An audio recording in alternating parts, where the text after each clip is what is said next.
ایسی صورتحال میں پاکستانیوں کے لیے، پاکستان میں رہنے والے ان کے گھر والوں کے لیے بہت ہی پریشان کن یہ چیزیں ہیں. ذرا سنیے. اور اب انتقام کا وقت ہے. کیا؟ اب بات کریں کہ ہم ڈھاکہ کا انتقام کیسے لیں گے. کیا بات کر رہے ہیں؟ اور ڈھاکہ کے انتقام میں ہم دہلی لیں گے.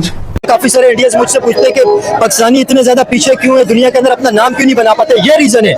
وہاں پہ کپڑے اتار کے ننگا کیا گیا. ایسا کیا ہوا اچانک کہ پاکستانیوں کو جبری طور پر وہاں سے نکالا جا رہا ہے؟ اگر کوئی یہ کہتی ہے کہ 92,000 نے ہتھیار ڈالے تھے، اس کا منہ توڑ. کیوں؟ اتنی زور سے تھپڑ مارے ہیں کہ دوبارہ جھوٹ نہ بول سکے. لیکن انڈیا رشیا کا تو ویسے ہی بہت اچھا دوست ہے، لیکن امریکہ کے ساتھ بھی ایک طریقے سے اس نے اپنے ریلیشن بیلنس کرنے کی کوشش کی ہے. پاکستان آرمی کی یونٹس نے اپنے ہی افسروں اور جوانوں کو شہید کیا، ان کی فیملیز کو ذبح کیا. دوستو آج کا ویڈیو اگر آپ دیکھیں گے نا تو آپ کہیں گے کہ بھائی ہمیں پراؤڈ ہے کہ ہم بھارتی، ہمیں پراؤڈ ہے کہ ہم بھارت جیسا دیش میں جنم لیے. جی ہاں دوستو، ہمارے پڑوس میں ایک دیش ہے پاکستان، جو ہم سے ہی الگ ہوا ہے. آج اس کا حالات اتنا بد سے بدتر ہو چکا ہے کہ عوام پاگل ہو چکی ہے. بھائی مطلب عوام کرے تو کیا کرے، اور پھر بھی وہاں کی سرکار چودھری بنے پھر رہا ہے. دوستو آج کا ویڈیو آپ پورا اینڈ تک دیکھیے گا. نمسکار، میں آپ کو ریپیٹ. چلیے دیکھتے ہیں ویڈیو. UAE میں 18 لاکھ پاکستانی ہیں تقریباً، اور ایسے صورتحال میں پاکستانیوں کے لیے، پاکستان میں رہنے والے ان کے گھر والوں کے لیے بہت ہی پریشان کن یہ چیزیں ہیں. ذرا سنیے. اور اب انتقام کا وقت ہے. کیا؟ اب بات کریں کہ ہم ڈھاکہ کا انتقام کیسے لیں گے. کیا بات کر رہے ہیں؟ اور ڈھاکہ کے انتقام میں ہم دہلی لیں گے. اگر کوئی یہ کہتی ہے کہ 92,000 نے ہتھیار ڈالے تھے، اس کا منہ توڑ. کیوں؟ اتنی زور سے تھپڑ مارے ہیں کہ دوبارہ جھوٹ نہ بول سکے. باتیں کروڑوں کی اور دکان پکوڑوں. پاکستان آرمی کی یونٹس نے اپنے ہی افسروں اور جوانوں کو شہید کیا، ان کی فیملیز کو ذبح کیا. پچھلے 50 سال سے جو پاکستان کے خلاف سب سے زیادہ پروپیگنڈا ہوتا رہا ہے وہ مشرقی پاکستان کے حوالے سے، وہ یہ کہ 92,000 پاکستانی فوجیوں نے ہتھیار ڈال دیے. اچھا. حقیقت یہ ہے کہ مشرقی پاکستان میں اگر ہم کو عسکری شکست ہوئی ہے تو اس سے پہلے ہم کو پروپیگنڈے کی جنگ میں شکست ہوئی. واہ بھائی واہ. دشمن کا پروپیگنڈا بہت زہریلا اور کاری تھا. 2 نسلیں گزر گئی ہیں، میں خود بڑا ہوا ہوں اسی جھوٹ کو سنتے ہوئے کہ 92,000 پاکستانی فوجیوں نے ہتھیار ڈال دیے. چڈھا سمجھاؤ اسے، سمجھاؤ. آنے والی نسلوں کے لیے اب وقت ہے کہ ہم مکمل طور پر اس خرافات، اس جھوٹ، اس ڈس انفارمیشن، اس لائز، اس پروپیگنڈے کو دفن کر دیں. پاکستان کے اندر جو سیکولر اور لبرل بغیرت طبقہ ہے، جس کو اپنے آپ کو بڑے شوق سے یہ بغیرت بریگیڈ کہتے ہیں، یہ جان بوجھ کر بھارت کے اس بیانیے کو پچھلے 50 سال دہراتے رہے تاکہ پاک فوج کو ذلیل کیا جا سکے. جیسے یہ پروپیگنڈا آپ ہمیشہ سنتے آئے ہیں کہ فوج بجٹ کا 80% کھا جاتی ہے، یہ بھی پچھلے 50 سال سے ہم سن رہے ہیں. یعنی مقامی ریڈیو سے جو خبریں، ڈھاکہ ریڈیو سے بھی میں اس زمانے میں خبریں پڑھتا تھا، اس سے وہ سب کی سب سینسرڈ ہوتی تھی. اس طرح جو کہتا رہا، اور تب بھی پاکستان کا ریڈیو اس وقت جھوٹ بولتا رہا.